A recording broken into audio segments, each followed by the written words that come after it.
Ang intense ng mga kaganapan ngayon sa abot kamay na pangarap sapagkat wala nang ang lusot si Doc Carlos dahil sa matutuklasan sa kanya ni Annalyn.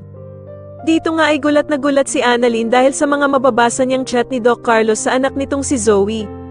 Samantala ay uutusan ni Moira ang bago niyang tauhan na si Dax para pumunta sa bahay ni Doc Carlos kung saan naroroon si Lynette. Iuutos nga nito na saktan si Lynette at napakamalas nga ni Lynette sapagkat matataon na mag-isa lamang siya sa bahay dahil nga sa pinaalis na ni Doc Carlos sila Josa at Aling Susan. Sa kabilang banda naman ay mapapasa kamay na nga ni Annalyn ang cellphone ni Zoe matapos nga niyang maiwan ito sa loob ng ospital. Sa kasamaang palad nga lang ay mahahalata siya ni Joy na nagdi-disguise siya bilang pasyente at makikita niya na hawak-hawak ni Annalyn ang cellphone ni Zoe.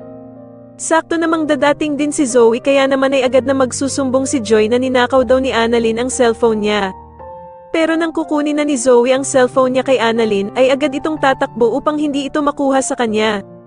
Plano pa nga sanang tumulong ni Joy kay Zoe na habulin si Annalyn ngunit pipigilan siya ng mga kaibigan ni Annalyn.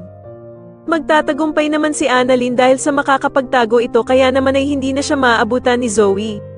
Samantala habang nagtatago naman si Annalyn ay biglang tatawag ang bruhang si Moira sa cellphone ni Zoe. Agad namang magsasalita si Moira dahil akala niya nga na si Zoe talaga ang may hawak ng cellphone niya.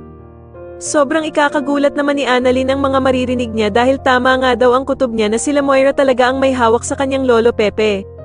Sa tingin niyo dito na nga kaya malaman ni Annalyn na si Doc Carlos talaga ang tunay na ama ni Zoe, mas lalo na nga talagang nagiging exciting ang mga susunod na kaganapan kaya naman ay mas lalo pa nating abangan ang mas lalong gumigandang abot kamay na pangarap. Maraming salamat po sa inyong panonood at sana po ay masubscribe niyo ako. Maraming salamat po.